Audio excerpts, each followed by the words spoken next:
আফগানিস্তান আর পাকিস্তান দুটো প্রতিবেশী দেশ, কিন্তু মনে হয় যেন তাদের সীমান্তের কাঁটাতারের চেয়েও অবিশ্বাসের দেয়ালটাই অনেক বেশি উঁচু।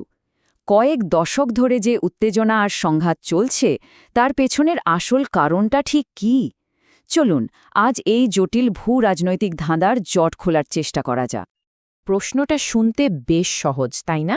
কিন্তু এর উত্তরটা মোটেও সহজ নয়, বেশ জটিল। এত মিল থাকা সত্ত্বেও কেন এই দুটো দেশের সম্পর্ক এতটা তেতো? আসলে এর উত্তরটা লুকিয়ে আছে ইতিহাসের গভীরে, ভূগোলে আর একটা বিভক্ত হয়ে যাওয়া জনগোষ্ঠীর পরিচয়ের মধ্যে। চলুন সেই কারণগুলোই আজ এক এক করে খুঁজে বের করি। তো প্রথমেই আজকের পরিস্থিতিটা একটু দেখে নেওয়া যাক। এই যে সংঘাত, এটা কিন্তু শুধু ইতিহাসের পাতাতেই আটকে নেই।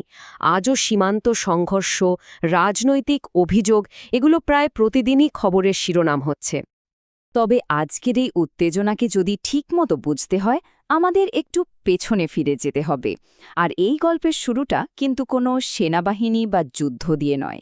এর শুরুটা হয়েছিল ম্যাপের ওপর আঁকা একটা সাধারণ রেখা দিয়ে, যে রেখাটা পরে জন্ম দিয়েছিল অসংখ্য জটিলতার। আর সেই রেখাটাই হলো এই সব সংঘাতের একেবারে কেন্দ্রবিন্দুতে থাকা ডুরান্ড লাইন। এটা এমন এক ঐতিহাসিক সীমান্ত বিরোধ যা আজও দুটো দেশকেই তাড়া করে ফিরছে। এখন প্রশ্ন হলো, এই ডুরান্ড লাইন জিনিসটা আসলে কি? দেখুন, এটা হলো আফগানিস্তান আর পাকিস্তানের মধ্যে থাকা ২৬৭০ কিলোমিটার লম্বা একটা আন্তর্জাতিক সীমান্ত। তৈরি হয়েছিল সেই ১৮৯৩ সালে ব্রিটিশ ইন্ডিয়া আর আফগানিস্তানের মধ্যে একটা চুক্তির মাধ্যমে। কিন্তু মজার ব্যাপার হলো, এই চুক্তিটাই সব বিতর্কের মূলে। এই টাইমলাইনটা দেখলেই ব্যাপারটা পরিষ্কার হয়ে যাবে। ১৮৯৩ সালে ব্রিটিশরা এই লাইনটা টানল। তারপর ১৯৪৭ সালে যখন পাকিস্তান তৈরি হলো, আফগানিস্তান শুরু থেকেই বলল তারাই সীমান্ত মানে না। আর বিশ্বাস করুন, সেদিন থেকে আজ পর্যন্ত আফগানিস্তানের কোনো সরকারই এই সীমান্তকে বৈধতা দেয়নি। এটা দুই দেশের সম্পর্কের মধ্যে একটা স্থায়ী কাঁটার মতো বেঁধে আছে। একজন কূটনীতিকের একটা কথা ছিল, যা এই সমস্যার একেবারে গভীরে গিয়ে আঘাত করে। তিনি বলেছিলেন, সীমান্ত সমস্যাটা আসলে একটা লাইনের না, সমস্যাটা হলো সেই মানুষগুলোকে নিয়ে যারা ওই লাইনের দুই পাশে বাস করে। আর ঠিক এখানেই আমরা এই সংঘাতের পরের ধাপে চলে আসি। কারণটা হলো, এই ডিউরান্ড লাইনটা শুধু মাটিকে ভাগ করেনি, ভাগ করেছে একটা বিশাল জনগোষ্ঠীকে।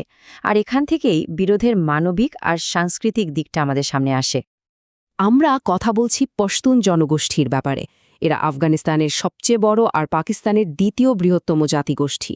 তাদের ভাষা, সংস্কৃতি, সামাজিক রীতিনীতি এই সব কিছুই কিন্তু আধুনিক সীমান্ত তৈরির হাজার হাজার বছর আগে থেকেই চলে আসছে। আর ডিউরান্ড লাইনটা টানা হয়েছে ঠিক এই জনগোষ্ঠীর মাঝখান দিয়ে। এই চার্টটা দেখলে বিভাজনের ছবিটা একদম পরিষ্কার হয়ে যায়। লাইনের এক পাশে মানে পাকিস্তানে বাস করে প্রায় ৪০ মিলিয়ন পাশতুন, আর অন্য পাশে আফগানিস্তানে আছে প্রায় ১৫ মিলিয়ন। এই যে একটা কৃত্রিম বিভাজন, এটা তাদের মধ্যে একটা গভীর বিচ্ছিন্নতাবোধ তৈরি করেছে, আর সেখান থেকেই জন্ম নিয়েছে একটা নতুন রাজনৈতিক দাবি। আর সেই দাবিটা হলো পশতুনিস্তান, মানে সব পশতুনদের জন্য একটা স্বাধীন রাষ্ট্র। যদিও এই আন্দোলনটা সফল হয়নি, কিন্তু এটা দুই দেশের সম্পর্কের মধ্যে অবিশ্বাস আর সন্দেহের এমন একটা বীজ বুনে দিয়েছে যা আজও রয়ে গেছে। আচ্ছা, এবার একটু সামনের দিকে এগোনো যাক। চলুন দেখি কিভাবে এই ঐতিহাসিক আর জাতিগত সমস্যাগুলো আধুনিক যুগে এসে আরও জটিল একটা রূপ নিল, বিশেষ করে স্নায়ুযুদ্ধের সময় থেকে শুরু করে আজ পর্যন্ত। সংঘাতটা কিভাবে বাড়ল তা আমরা ৪টে ধাপে দেখতে পারি। শুরুটা হয়েছিল ১৯৭৯ সালে, যখন সোভিয়েত ইউনিয়ন আফগানিস্তান আক্রমণ করে।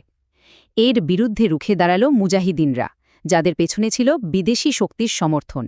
আর এই সুযোগটাকেই পাকিস্তান তার স্ট্র্যাটেজিক ডেপথ নীতির জন্য কাজে লাগাল, যা আসলে আফগানিস্তানের মাটিতে নিজেদের প্রভাব বাড়ানোর একটা কৌশল ছিল।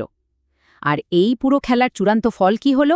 সীমান্ত জুড়ে জঙ্গিবাদের বিস্তার আর তালেবানের মতো শক্তির উত্থান। এখন কথা হচ্ছে, এই স্ট্র্যাটেজিক ডেপথ নীতিটা আসলে কি?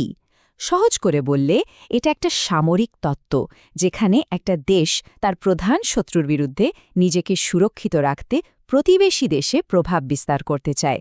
পাকিস্তানের ক্ষেত্রে তাদের চিরপ্রতিদ্বন্দ্বী হল ভারত। তাদের ভয় ছিল ভারত হয়তো দুই দিক থেকে তাদের ঘিরে ফেলতে পারে। তাই তাদের মূল লক্ষ্য ছিল আফগানিস্তানে একটা পাকিস্তানপন্থী সরকার তৈরি করা। তাহলে দেখুন, আধুনিক সমস্যার মূলটা কিন্তু এখানেই, দুই দেশের স্বার্থের সংঘাত। আফগানিস্তান কি চায়? একটা স্থিতিশীল দেশ আর আন্তর্জাতিকভাবে স্বীকৃত নিরাপদ একটা সীমান্ত।